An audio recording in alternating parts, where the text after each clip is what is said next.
में आप सबका स्वागत है। हरियाणा के शिक्षा, वन व पर्यटन मंत्री कंवरपाल गुर्जर हमारे साथ मौजूद हैं। बातचीत करेंगे इनसे। मंत्री जी, आपका स्वागत है पंजाब केसरी में। जी धन्यवाद।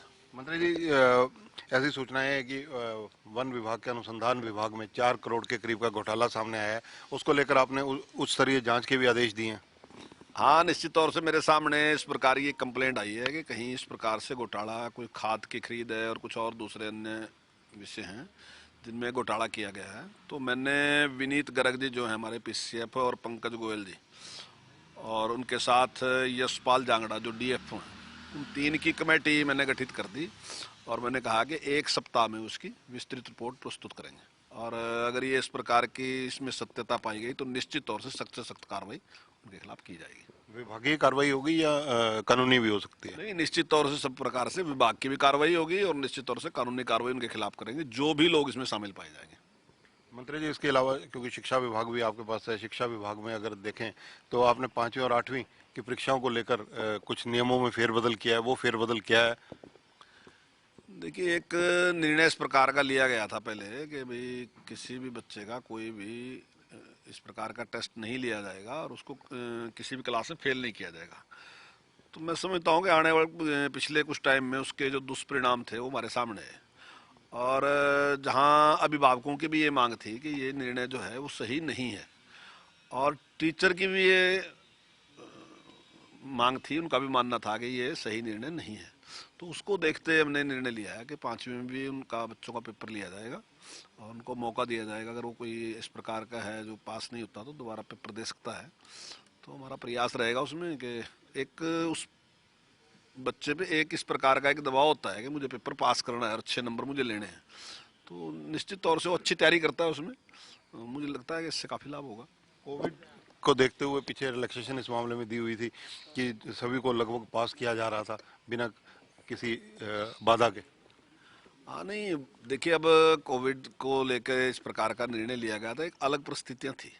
आने वाले टाइम में आहिस्ता आहिस्ता हमने भी सारी चीज़ को एडजस्ट कर लिया, सारा कुछ एडजस्ट हमने कर लिया और आने वाले टाइम में अगर जैसी परिस्थितियां होंगी पेपर तो उसी प्रकार से लिया जाएगा। अगर कोविड नहीं रहेगा तो फिर तो ऑफलाइन लेंगे, अगर कोविड रहेगा तो ऑनलाइन लेंगे। लेकिन ऑनलाइन में भी एक इस प्रकार का कि ऑनलाइन में बच्चे अपनी तैयारी करें। परीक्षाएं क्या इस बार समय पर होने की संभावना है?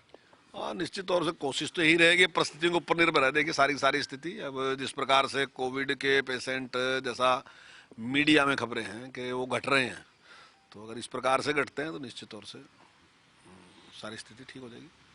आदि बद्री में हिमाचल और हरियाणा सरकार में एमओयू साइन होने जा रहा है। उसको लेकर जो डैम बनेगा उसको लेकर क्योंकि आपका एरिया विधानसभा के क्षेत्र नज़दीक पड़ता है, तो क्या लाभ रहने वाला है?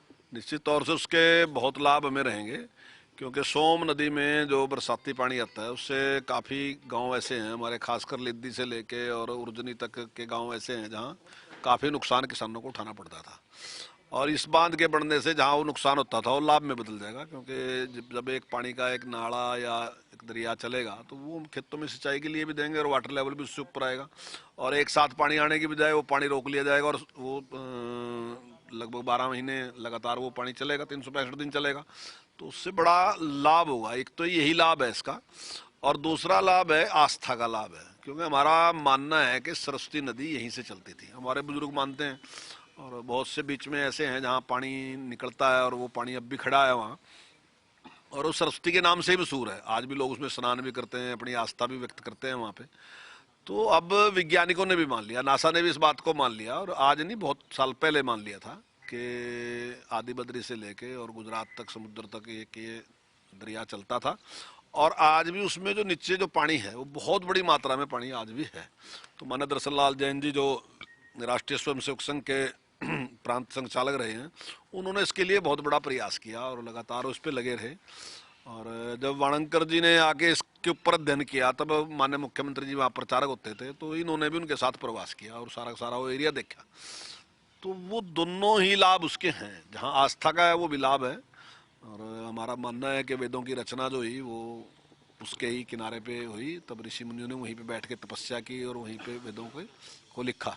तो ऐसा हमारा मानना है। तो दोनों ही दृष्टि से में लाभ है, धार्मिक दृष्टि से भी और किसानों की दृष्टि से भी। पंजाब और उत्तर प्रदेश में चुनाव है, तो क्या आप लोगों की भी वहाँ ड्यूटी लगी है? हाँ नहीं, देखिए पार्टी हर बार ही ड्यूटी लगाती है। भारतीय जनता पार्टी एक संगठन है, यहाँ ऐसा नहीं है कि एक ही व्यक्ति कोई चुनाव लड़ता है, पार्टी चुनाव लड़ती है। तो मैं तो जब से हूँ 1990 से पार्टी में हूँ, तो 1990 से आज तक हमेशा ही जब भी कहीं चुनाव होता है आस पड़ोस में, तो वहाँ पार्टी ड्यूटी लगाती है। अब की बार भी पार्टी की ने ड्यूटी वहाँ पे लगा रखी है। कुछ लोगों की इसमें उत्तराखंड में ड्यूटी है, कुछ की यूपी में ड्यूटी है, कुछ की पंजाब में ड्यूटी है, सारी जगह ड्यूटी करेंगे। कैप्टन अमरिंदर का साथ बीजेपी के साथ पंजाब में कितना सफल प्रयोग रहेगा? देखिए बहुत अच्छा रहेगा। अमरिंदर सिंह जी के एक राष्ट्रवादी व्यक्ति हैं अमरिंदर सिंह जी, और कांग्रेस में रहते हुए भी अगर कोई बात कभी इस प्रकार की आई राष्ट्र के लिए, तो उन्होंने निश्चित तौर से अपनी पार्टी के से, अगर उनकी पार्टी उस बात पे उनका अलग विचार था, तो निश्चित तौर से अमरिंदर सिंह ने अपना विचार जो था स्पष्टता के साथ व्यक्त किया। चाहे अभी जलियांवाले बाग की जो बात है, वहाँ पे जिस प्रकार का काम किया गया और राहुल गांधी ने उसकी आलोचना की, तो अमरिंदर सिंह जी ने उसकी तारीफ की। उसके बावजूद भी, जबकि आपको पता ही है कि कांग्रेस में जिस प्रकार की स्थिति है, ऐसे में भी उन्होंने हमेशा तारीफ की। और अगर पाकिस्तान की तरफ से भी कोई खतरे की बात आई, तो निश्चित तौर से उन्होंने उस पर भी एक मजबूत स्टैंड लिया। अभी जो 50 किलोमीटर जो बीएसएफ को एरिया सौंपा गया, तो कुछ लोगों ने उसकी आलोचना की, चाहे पश्चिम बंगाल था और चाहे पंजाब था, लेकिन सरदार अमरिंदर सिंह जी ने ये बात कही कि ये बहुत ज़रूरी है, क्योंकि बीएसएफ कोई हमारे रोज के काम में हस्तक्षेप नहीं करती। उसका तो केवल एक ही कारण था कि जो लोग बाहर से आतंकी गतिविधियां करते हैं, ड्रोन से कुछ नशे की चीज़ें या हथियार डालते हैं, तो उसके खिलाफ कार्रवाई करे और तुरंत कार्रवाई करे, ताकि उसको सरकार से मंजूरी ना लेनी पड़े और वो तुरंत कार्रवाई करे। इसके लिए वो एरिया सौंपा गया। लेकिन कुछ लोगों ने उसका विरोध किया, लेकिन सरदार अमरिंदर सिंह ने उसकी तारीफ की कि अच्छा है। तो एक राष्ट्रवादी व्यक्ति है, और भारतीय जनता पार्टी तो स्वयं ही एक राष्ट्रवादी संगठन है, तो मैं समझता हूँ कि अच्छा रहेगा दोनों का मिल। भगवंत मान को केजरीवाल जी ने सीएम का कैंडिडेट पंजाब में डिक्लेयर किया है। स्वागत है उसका, उनकी पार्टी का निर्णय है, उनकी पार्टी ने निर्णय लिया तो अच्छी बात है उसमें। जो किसान 1 साल से अधिक हरियाणा में दिल्ली के तीनों तरफ बैठे रहे, आंदोलन करते रहे, लगातार उनका आंदोलन चला, कई किसान मरे भी, तो ऐसी स्थिति के अंदर अब वोट मांगने के लिए उत्तर प्रदेश में विशेष रूप से आंदोलन चला, हरियाणा पंजाब अफेक्टेड रहा, तो क्योंकि इलेक्शन इन्हीं स्टेट में, पंजाब हो या उत्तर प्रदेश हो, तो कैसे किसानों की वोट मांगी जाएगी? देखिए दो विचार हैं, किसान सारे किसानों को समझे। देखिए दो तरह के किसान हैं। एक किसान वो हैं जो मानते हैं कि तीनों कानून अच्छे थे, किसान के लिए लाभदायक थे। एक कुछ लोग ऐसे हैं जो ये कहते थे कि किसान ये गलत हैं। तो गलत वालों को अगर ये मान लो, जो इसको गलत मानते हैं, ऐसा नहीं है कि सारे किसान उनके साथ थे, ये तो अभी पता चल जाएगा। अब बहुत बड़ी संख्या में ऐसे किसान हैं जो चाहते थे कि 3 कृषि कानून लागू होने चाहिए। तो अभी उसके बारे में पता चल जाएगा, जब अभी मतदान होगा तो उसके बारे में पता चल जाएगा। जहाँ से टकैत साहब हैं वहाँ भी पता चल जाएगा, और जहाँ चुड़ुन्नी साहब हैं उनको पता चल जाएगा, और जहाँ वो पंजाब में संगठन थे जो उनसे थे वहाँ पता चल जाएगा। तो ये कहना, देखिए कोई भी व्यक्ति कहे कि मैं इस वर्ग का प्रतिनिधित्व करता हूँ, तो वो वर्ग कहीं इकट्ठा आया था क्या? कहीं उस वर्ग ने कहा था कि आप हमारा प्रतिनिधित्व? तो कुछ लोग इकट्ठे, उन लोगों ने कहा कि ठीक है आप हमारे लीडर हैं, हम आपके पीछे चलेंगे। तो लेकिन ये जो मतदान है जो होता है, इसमें तो क्लियर होता है कि कौन किसका प्रतिनिधि है। अगर कोई सरकार बनी तो निश्चित तौर से जो ज्यादा लोग थे उन्होंने अपना वोट देकर उस सरकार को बनाया सरकार। और ऐसे में जिम्मेदारियां भी सरकारों की होती हैं। जो आंदोलन चलाने वाले संगठन है उनकी जिम्मेदारी कुछ नहीं होती, जिम्मेदारी सरकार की है कि चाहे किसान के हित की बात है, चाहे देश के हित की बात है, चाहे मजदूर के हित की बात है, तो जवाब किसने देना? जो चुने प्रतिनिधि वो जवाब देंगे। तो निश्चित तौर से अब वो चुनाव में भाग ले ही रहे हैं, तो बहुत अच्छा है, मैं स्वागत करता हूं उनका। हालांकि वो पहले कहते थे कि हमारा चुनाव से कोई लेना देना नहीं, मैं तो उस टाइम भी कहता था कि चुनाव में आएंगे, लेकिन मैं इस चीज का स्वागत करता हूं कि वो चुनाव में हिस्सा ले रहे, तो बहुत अच्छी बात है। धन्यवाद। तो ये है कंवरपाल गुर्जर, हरियाणा के शिक्षा, पर्यटन व वन मंत्री हैं।